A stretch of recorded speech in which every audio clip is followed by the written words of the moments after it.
जय श्री कृष्ण। जय योगेश्वर। बंसीधरम तोत्रधरम नमामि मनोहरम मोहहरम च कृष्णं मालाधरम धर्मधुरम धरं च पार्थस्य सारथ्यकरं च देवं कर्तव्यदीक्षां च समत्वशिक्षां ज्ञानस्य भिक्षां शरणागतिं च ददाति गीता करुणाद्रभृता कृष्णेन गीता जगतो हिताय। श्रीमद् भगवद गीता जी अध्याय 15वां और श्लोक 1, भाग 2। श्री भगवान उवाच ऊर्ध्वमूलमदशाखम् अश्वत्थं प्राहुरव्ययं छन्दांसि यस्य पर्णानि यस्तं वेद स वेदवित्। ऊर्ध्वमूलमदशाखमश्वत्थं प्राहुरव्ययं छन्दांसि यस्य पर्णानि यस्तं वेद स वेदवित्। तो भगवान कहे कि ऊपर तरफ मूल वाले, नीचे तरफ शाखा वाले, जो संसार रूप अश्वत्थ वृक्ष को प्रवाह रूप अव्यय कहा जाता है, और वेद जिसके पत्ते हैं वही संसार वृक्ष को जो जान ले वह संपूर्ण वेदों को जानने वाला ज्ञाता कहा जाता है। अब आगे बात बढ़ाएंगे। भगवान कह रहे हैं वासुदेव सर्वमिति स महात्मा सुदुर्लभ, है ना। गीता जी के 7वें अध्याय के 19वें श्लोक में भगवान ने कहा वासुदेव सर्वमिति समहात्मा सुदुर्लभ। भगवान सब कुछ है, ऐसे जानने वाले बहुत कम लोग हैं।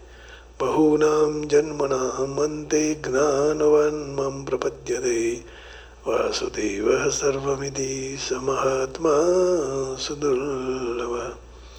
कई जन्मों के बाद अंतिम जन्म में अर्थात मनुष्य जन्म में सर्वकई वासुदेव है, ऐसा भाव जो ज्ञानी, इस भाव से जो ज्ञानी मेरा भजन करते हैं, मेरे शरण में आते हैं, ऐसे महात्मा बहुत दुर्लभ है।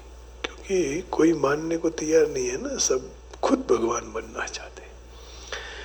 परंतु संसार से सुख की इच्छा रखने वालों के लिए संसार दुखों का घर ही है, क्योंकि स्वयं अविनाशी है और संसार वृक्ष प्रतिक्षण परिवर्तनशील होने के कारण नाशवान, अनित्य और क्षणभंगुर है। इसलिए संसार से स्वयं की कभी तृप्ति नहीं हो सकती, परंतु मनुष्य उससे सुख की इच्छा करके बारंबार जन्म और मरण लेता रहता है, चक्र में चलता रहता है। इसलिए संसार के साथ यत्किंचित भी स्वार्थ का संबंध न रखकर केवल उनकी सेवा करने का भाव ही रखना चाहिए। प्राहु अव्ययम, संसार वृक्ष को अव्यय कहा है, क्षणभंगुर अनित्य संसार को आदि और अंत न जान सकने के कारण, प्रवाह निरंतर नित्यता के कारण, उसका मूल सर्वशक्तिमान परमेश्वर नित्य अविनाशी होने के कारण वह अव्यय कहा जाता है, न कभी जिसका व्यय हो सकता है। क्योंकि नित्य परमेश्वर अविनाशी होने के कारण सर्वशक्तिमान कौन है? उसका मूल भगवान है। तो जिस तरह समुद्र का जल सूर्य के ताप से भाप बनकर बादल बन जाते हैं, फिर आकाश में ठंडक माने शीतलता प्राप्त होने के बाद जल के रूप में बादल से फिर से पृथ्वी पर आ जाते हैं, फिर वही जल नदी के रूप धारण कर समुद्र में चला जाता है, फिर से समुद्र का जल बादल बन जाता है। यही चक्र चलता रहता है ना। तरंग और समुद्र अलग नहीं है, तो एक ही है। उसी तरह भगवान परब्रह्म तत्व राम शिव सब एक ही है, कोई अलग नहीं है ना। अविनयम अपनय दमनय विष्णु संसार विस्तारय भूस्तारय। तो दिव्य धुनी मकरंद माने अलग नहीं किए। गिरार्थ जल बीज सम कहियत भिन्न भिन्न। तो वागर्ध विव संपृक्त वागर्ध प्रतिपत्तये, वाग और अर्थ दोनों सहायक ही है। जगत पितरौ वंदे पार्वती परमेश्वरौ। तो इस तरह घूमते रहते हुए जल के चक्र का कभी अंत आता ही नहीं है। इस तरह संसार के चक्र का भी कभी अंत नहीं आता है, चलता ही रहता है। जल बादल पानी भाप, जल भाप पानी बादल, है ना। तो संसार चक्र इतनी तेजी से घूम कर बदला रहता है कि जैसे चलचित्र सिनेमा के जैसे अस्थिर प्रतिक्षण परिवर्तनशील होते हुए भी स्थिर हो, ऐसा प्रतीत लगता है। वास्तव में नहीं होता है। नाटक में पिक्चर में देखते हैं वो थोड़ी राजा होता है, वो तो राजा का भेष लिया हुआ है, राजा नहीं है। तो संसार वृक्ष को अव्यय कहा। प्राहु वास्तव में अव्यय अविनाशी छे नहीं। जो अव्यय होता तो न तो आज अध्याय के तीसरे श्लोक में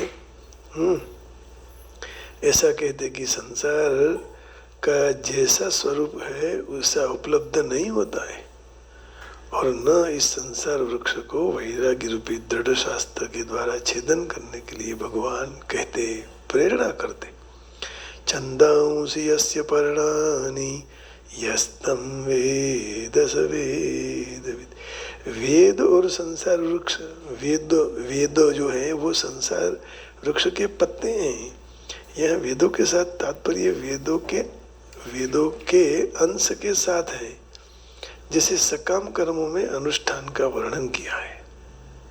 तात्पर्य ये है कि जो वृक्ष में सुंदर फूल पत्ते होते हैं परंतु फल न हो तो वृक्ष अनुपयोगी है।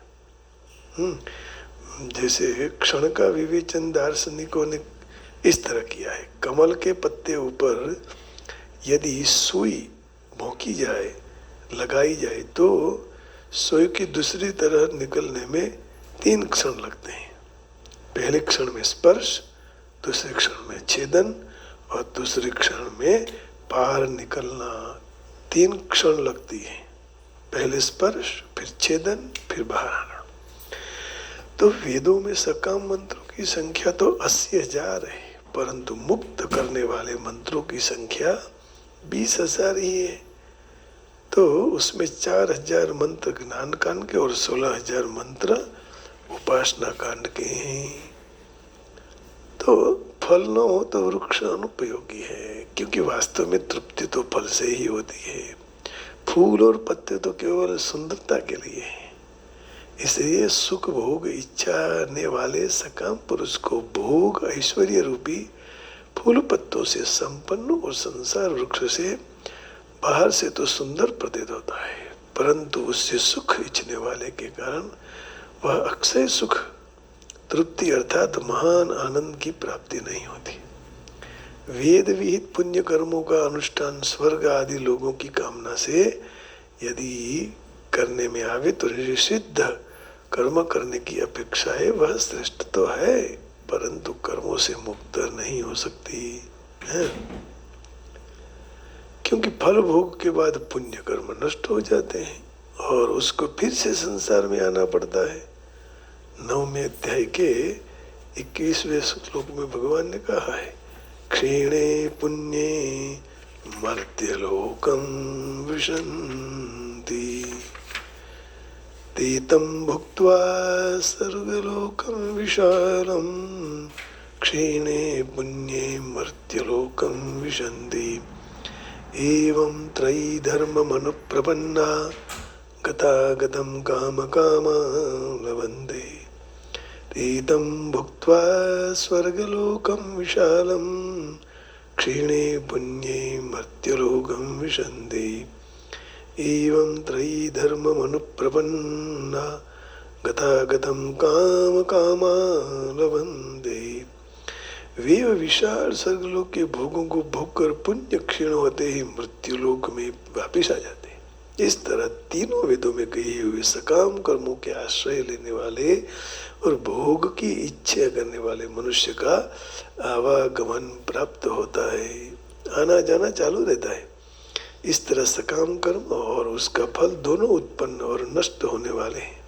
इसलिए साधक को दोनों तरह से सर्वथा असंग होकर एकमात्र परमात्मा तत्व को प्राप्त करना चाहिए। निर्मान मोह जित संग दोष अध्यात्म नित्य विनिवृत्त काम द्वंद्वैर्विमुक्त सुख दुख संनैर् गच्छन्त्यमूढा पदमव्ययम् तत्। जिनका मन और मोह नष्ट हो चुका है, जिन्होंने आसक्ति रूप दोषों को जीत लिए, जिनकी परमात्मा के स्वरूप में नित्य स्थिति है, जिनकी अपनी दृष्टि से संपूर्ण कामनाओं का नाश हो चुका है, सुख दुख रूपी द्वंद्वों से मुक्त हो गए हैं, ऐसे उच्च स्थिति वाले मोह रहित साधक भक्त वह अविनाशी परम पद को, परमात्मा को प्राप्त हो जाते हैं।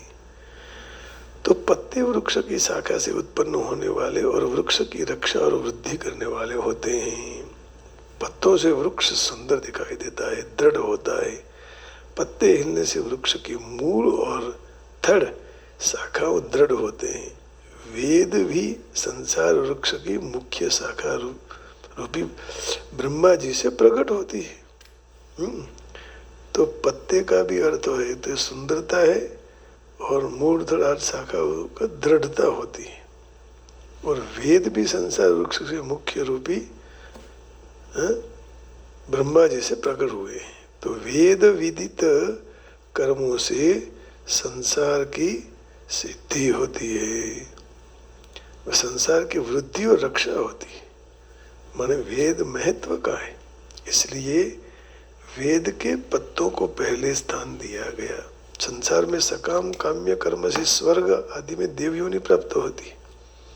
इसको संसार वृक्ष का बढ़ना कहा जाता है। स्वर्ग में नंदवंदन सुंदर विमान रमणीय अप्सराएं होती हैं।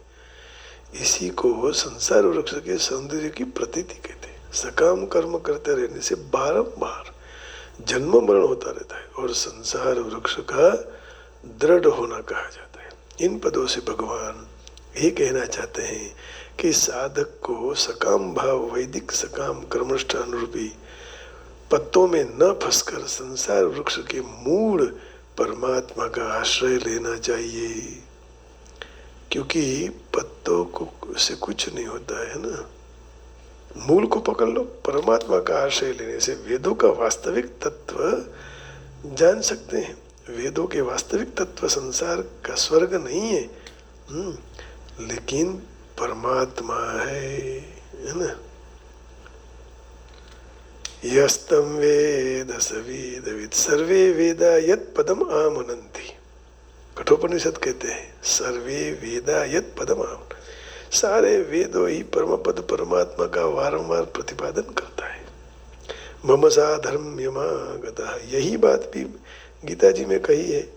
इसी नहीं 14 अध्याय के दूसरे श्लोक में भगवान कह रहे हैं मम साधर्म्यमागतः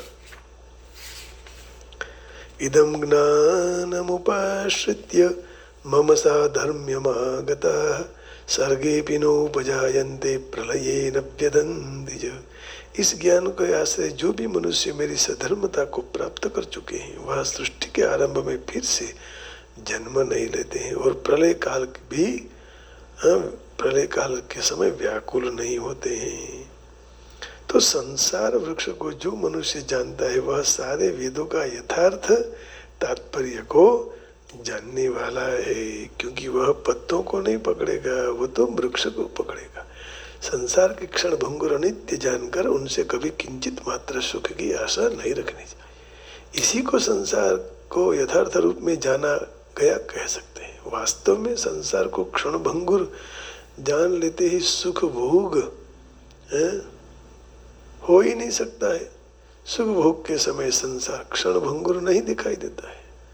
जहाँ तक संसार के प्राणी पदार्थों को स्थायी मानते हैं, वहाँ तक सुख भोग, सुख की आशा, कामना, संसार का आश्रय, महत्व, विश्वास चालू रहता है। जिस समय ऐसा अनुभव हो जाए कि संसार प्रतिक्षण नष्ट हो रहा है, उसी समय उससे सुख लेने की इच्छा भी दूर हो जाती है। साधक उसके वास्तविक स्वरूप को जानकर संसार से विमुख और परमात्मा के सन्मुख होकर परमात्मा के साथ अपने अभिन्नता का अनुभव कर लेता है। परमात्मा के साथ अपनी अभिन्नता का अनुभव होने में ही वेदों का वास्तविक तात्पर्य है। तो वेद पढ़ने के बाद भगवान ही सब कुछ है, यह सोच रखनी चाहिए। जो मनुष्य संसार से विमुख होकर परमात्मा तत्व के साथ अपनी अभिन्नता जो वास्तव का अनुभव कर ले, तो वास्तव में वह वेदविद कहा जाता है। परमात्मा तत्व का अनुभव कर ले, उसी को ही वेदविद। वेदों के अध्ययन मात्र से मनुष्य वेदों के विद्वान तो हो सकते हैं, परंतु यथार्थ वेदवेत्ता नहीं। वेदों का अध्ययन न करते हुए भी जिसने संसार से संबंध विच्छेद पूर्वक परमात्मा तत्व की अनुभूति हो गई, वही वास्तव में वेदवेत्ता, वेदज्ञाता, वेदों के तात्पर्य को अनुभव में लेने वाला है। भगवान ने इसी अध्याय के 15वें श्लोक में खुद को वेदविद कहा है। 15वें श्लोक में भगवान खुद कहते हैं कि सर्वस्य चाहं हृदि सन्निविष्टो मत्त स्मृतिर्ज्ञानमपोहनञ्च वेदैश्च सर्वैरहमेव वेद्यो वेदन्तकृत वेदविदेव चाहम्। मैं ही सब प्राणियों के हृदय में स्थित हूँ और मुझसे ही स्मृति, ज्ञान और अपोहन माने संशय आदि दोषों का नाश होता है। सारे वेदों के द्वारा मैं ही जानने योग्य हूँ। वेदों के तत्वों का निर्णय करने वाला और वेदों को जानने वाला भी वेदविद मैं हूँ। तो भगवान ने यह बड़ी स्पष्टता कर दी। भगवान यहाँ संसार के तत्व को जानने वाले पुरुष को वेदविद कहकर उनके साथ अपनी एकता स्पष्ट की। माने वेद संसार के तत्व को जानने वाला पुरुष को भी वेदविद कहा, और खुद भगवान कहते हैं कि मैं भी वेदविद। माने एकता सिद्ध हो गई। भगवान और भक्त में कोई भेद नहीं। मनुष्य शरीर में मिले हुए विवेक का इतना महिमा है कि उससे जीव संसार के यथार्थ तत्व को जानकर भगवान की तरफ वेदवेत्ता बन सकता है। मम साधर्म्यमागता 14 अध्याय के 2वें श्लोक में भगवान ने कहा, मम साधर्म्यमागता इदं ज्ञानमुपाश्रित्य मम साधर्म्यमागता स्वर्गेऽपि नोपजायन्ते प्रलयेन व्यतन्ति च। तो परिशिष्ट भाव में और कहते हैं जगत, जीव और परमात्मा, ये तीनों वासुदेव के स्वरूप हैं। जगत, जीव और जगदीश। वासुदेव सर्वमिति स महात्मा सुदुर्लभः बहूनां जन्मनां अन्ते ज्ञानवान् मम प्रपद्यते। उसी को यहाँ वृक्ष रूप से वर्णन किया गया है। परिवर्तनशील होते हुए भी संसार को अव्यय कहने का अर्थ है संसार में निरंतर परिवर्तन होते हुए भी कुछ व्यय नहीं होता, माने उसका अंत ही नहीं होता है। जैसे समुद्र में कई लहरें उठती दिखाई देती है, भरती ओट आती है, परंतु पानी तो उतना ही होता है, कम ज्यादा नहीं। तो संसार भी अव्यय है, क्योंकि परिवर्तन रूप संसार परमात्मा की शक्ति और अपरा प्रकृति का कार्य होने से परमात्मा का ही स्वरूप है। 9वें अध्याय भगवान ने कहा सदसच्चा हम अर्जुन, सत भी मैं हूँ और असत भी मैं हूँ, ऐसा भगवान कहते हैं ना 19वें श्लोक में। सदसच्चा महम, माने मैं ही सब कुछ हूँ। तपाम्यामहं हर्षं निगृह्णामि सृजामि च अमृतं चैव मृत्युश्च सदसच्चाहम् अर्जुन। हे अर्जुन, संसार के हित के लिए मैं ही सूर्य के रूप में तपता हूँ और मैं ही जल को ग्रहण करता हूँ, फिर जल को बादल बनाकर फिर वर्षा रूप में करता हूँ, वर्षा के रूप में मैं हूँ। और तो क्या कहूँ, अमृत और मृत्यु तथा सत असत भी मैं हूँ। तपाम्यहमहं वर्षं निगृह्णाम्युत्सृजामि च अमृतं चैव मृत्युश्च सदसच्चाहमर्जुन। तो परिवर्तन होने वाली अपरा प्रकृति भी परमात्मा का स्वरूप है और अपरिवर्तन रूप परा प्रकृति भी परमात्मा का स्वरूप है। ये संसार परमात्मा की लहरें हैं। जैसे ऊपर से लहरें दिखाई देती है, समुद्र के अंदर कोई लहरें नहीं, ऐसे तो वह सम है, शांत है समुद्र। उसी तरह ऊपर से परिवर्तनशील दिखता हुआ भी संसार अंदर से एकदम शांत और परमात्मा है। गीता जी के 13वें अध्याय के 27वें श्लोक में कहा, 13वें अध्याय का 27वां श्लोक, लहरें हैं लेकिन उठती है, लेकिन है तो वो परमात्मा का ही रूप। समम सर्वेषु भूतेषु तिष्ठन्तं परमेश्वरं विनश्यत्स्व विनश्यन्तं यः पश्यति स पश्यति। जो मनुष्य नष्ट हो चुके हुए सारे प्राणियों में परमेश्वर को नाश रहित और समरूप में स्थित देखता है, वह वास्तव में सच्चा देखता है। तात्पर्य ये हुआ कि संसार रूप से अव्यय नहीं है, भगवत रूप से अव्यय है। संसार रूप से भगवान की झलक दिखाई देती है। साधक की दृष्टि में झलक तरफ न होने के कारण भगवान तरफ होनी चाहिए। झलक तरफ दृष्टि होते ही अर्थात संसार को स्वतंत्र सत्ता और महत्ता देकर उसके साथ संबंध बांधना ही बंधन है। संसार को अव्यय कहने का आशय यही है कि संसार के साथ अपना संबंध यदि बांधेगा तो उसका वह संबंध जन्म मरण भी अव्यय हो जाएगा, कभी भी टलेगा नहीं, उसको कभी अंत नहीं आवे। इतने लंबे रास्ता का अंत आ सकता है परंतु गोल रास्ता का अंत कभी नहीं आ सकता, है ना। जैसे कहानी में बलद,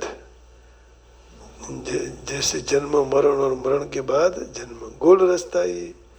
तो संसार अव्यय है, कारण संसार का बीज अव्यय है। बीजम अव्ययम 19 कौन से अध्याय, 9वें अध्याय का 18वां श्लोक में भगवान कहते हैं, गतिर्भरतः प्रभु साक्षी निवास शरणं सुरत प्रभव प्रलय स्थानम निधानम बीजम अव्ययम। माने भगवान ही बीज रूप है और कोई नहीं है। भगवान के द्वारा ही सारा सृष्टि की उत्पत्ति होती है। सूरत, उत्पत्ति, प्रलय, स्थान, निधान, भंडार, अविनाशी बीज भी मैं हूँ।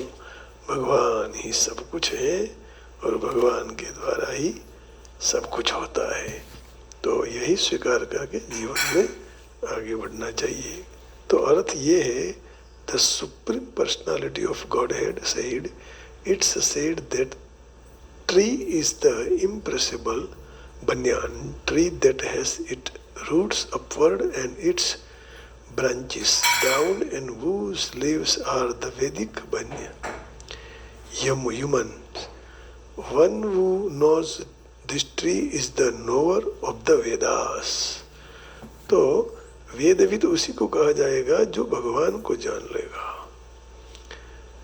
श्री रूट को जानना है, वेद को जानना है। श्री भगवान said, he who knows the pipala tree in the form of creation, which is said to the impressible with its roots in the primeval being God, whose branch is represented by Brahma, the creator, and whose leaves are the Vedas, is a knower of the purport of the Vedas. वेदविद कहा जाता है उसको। आइए भगवत पाद जी क्या कहते हैं वो थोड़ा संक्षिप्त में जान ले। तो ब्रह्मांड के सर्वोच्च ब्रह्मलोक से सारा संचालन होता है, शुरुआत वहीं से होती है। जो को भी मनुष्य मोह रूपी अविनाशी वृक्ष को जान ले तो फिर उसमें से बाहर निकल सकता है। बाहर निकलने की पद्धति समझ लेनी चाहिए। पिछले अध्याय में कहा गया कि भव बंधन में से बाहर आने के लिए अनेक पद्धतियां हैं और यहाँ 13वें अध्याय तक देखा कि परमेश्वर की भक्ति ही सर्वोत्तम पद्धति है। भक्ति से ही बाहर आता है, भक्ति से ही मुक्ति, भक्ति से ही मोह छूट जाता है। तो भौतिक कार्यों से विरक्ति और भगवान की दिव्य प्रेम सभर भक्तिमय सेवा प्रति अनुरक्ति, इस अध्याय की शुरुआत में भौतिक जगत के प्रति आसक्ति तोड़ने के लिए पद्धति का वर्णन किया। भौतिक जगत का मूल ऊपर से तरफ बढ़ता है। इसका अर्थ यह हुआ कि ब्रह्मांड सर्वोच्च लोक से पूर्ण भौतिक पदार्थों से यह प्रक्रिया है। तो वहां से ब्रह्मांड का विस्तार, जिसमें अनेक शाखाएं विभिन्न लोक के रूप में है। वृक्ष के फल जीवात्मा को धर्म, अर्थ, काम, मोक्ष रूपी कर्मों के परिणाम को दिखाता है। इस जगत में ऊपर की तरफ मूल और नीचे की तरफ शाखा वाले कोई वृक्ष का अनुभव हमको होता नहीं है, फिर भी ऐसी वस्तु होती है। ऐसा वृक्ष कोई जलाशय के नजीक दिखाई जाता है। हम देख सकते हैं कि जलाशय के किनारे पर वृक्ष के प्रतिबिंब में उनकी शाखाएं नीचे की तरफ और मूल ऊपर की तरफ। दूसरी तरह ये कह सकते हैं कि भौतिक जगत रूपी वृक्ष को आध्यात्मिक जगत रूपी असल वृक्ष का प्रतिबिंब मात्र कहा जाता है। जैसे वृक्ष का प्रतिबिंब जल में स्थित है, उसी तरह आध्यात्मिक जगत का प्रतिबिंब अपनी इच्छाओं में स्थित है। इच्छा ही प्रतिबिंबित भौतिक प्रकाश में वस्तुओं का स्थित होने का कारण है।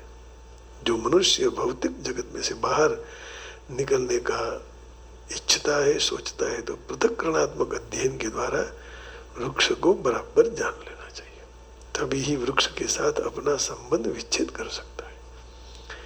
तो संसार रूपी भोगों के पत्तों को नहीं पकड़ना है, मूल रूपी परमात्मा को पकड़ना है। वृक्ष वास्तविक वृक्ष का प्रतिबिंब होने से वह आबेहूब प्रतिकृत है। आध्यात्मिक जगत में सब है। निर्विशेषवादी लोग ब्रह्म को भौतिक जगत का मूल मानते हैं। सांख्य दर्शन के हिसाब से मूल में प्रकृति, पुरुष, फिर 3 गुण, 5 महाभूत, 10 इंद्रियां, मन आदि निकलते हैं और ऐसे करके 24 तत्वों में वह विभाजित होता है। तो ब्रह्म समग्र अभिव्यक्ति का केंद्र हो। तो इस तरह भौतिक जगत में 180 अंश में गोलार्ध में, दूसरे 180 अंश में गोलार्ध में आध्यात्मिक जगत है। तो भौतिक जगत उल्टा प्रतिबिंब है, उसी में तो सारा वैविध्य है, परंतु वैविध्य वास्तविक होना चाहिए। प्रकृति परमेश्वर की बाह्य शक्ति, पुरुष स्वयं परमेश्वर है। इसकी स्पष्टता गीता जी में कही है। प्रगटीकरण भौतिक होते क्षणिक है, प्रतिबिंब क्षणिक होता है, क्योंकि कोई कभी बार दिखाई, कोई वक्त नहीं दिखाई देता, परंतु प्रतिबिंब जहां से उद्भव है वह स्रोत शाश्वत है। वास्तविक वृक्ष के भौतिक प्रतिबिंब को विच्छेद करना होता है। जब ऐसे कहा गया कि अमुक व्यक्ति वेद जानते हैं, तो वह व्यक्ति भौतिक जगत के प्रति आसक्ति विच्छेद करने को जानते हैं। जो मनुष्य पद्धति जानता है तो वह वास्तव में वेदों का ज्ञाता है। जो मनुष्य वेदों के कर्मकांड के द्वारा आकृष्ट होता है वह वृक्ष के सुंदर लीले पत्तों के तरफ आकृष्ट होता है। तो वेदों के वास्तविक उद्देश्य को नहीं जानता है। वेदों का उद्देश्य स्वयं भगवान ने प्रकट किया है, भगवान को प्राप्त करना है। तो प्रतिबिंबित वृक्ष को काटकर आध्यात्मिक जगत के वास्तविक वृक्ष को प्राप्त करना चाहिए। प्रतिबिंब को पकड़ना, प्रतिबिंबित वृक्ष को नहीं पकड़ना, क्योंकि वो तो बिंब आज है, प्रतिबिंब आज है, कल नहीं होगा, लेकिन बिंब तो रहेगा, है ना। बिंब मूल माना जाता है। तो बस आज भी यही इतना भाव भगवान के चरण कमल में समर्पित करके अपनी वाणी को विराम देने जा रहा हूँ। तो विराम करने के पहले भगवान के गुणगान गाएंगे, भगवान से प्रार्थना करेंगे कि प्रभु हमारा मंगल हो। हमारो धन राधा श्री राधा, हमारो धन राधा श्री राधा, हमारो धन राधा राधा, हमारो धन राधा श्री राधा, हमारो जीवन राधा श्री राधा, हमारो धन राधा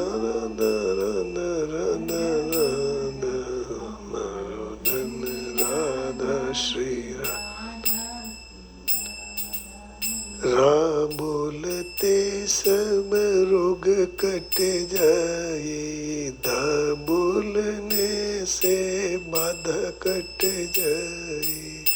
हे जी राधा राधा राधा हमारो धन राधा श्री राधा श्री हमारो धन राधा श्री राधा श्री राधा। जय श्री कृष्ण, राधे राधे, हरिओम। आप सबके हृदय में बैठे हुए परमात्मा को प्रणाम करके वाणी को विराम देता हूँ। जय योगेश्वर, ओम नमो नारायण, जय श्री कृष्ण, नमः शिवाय।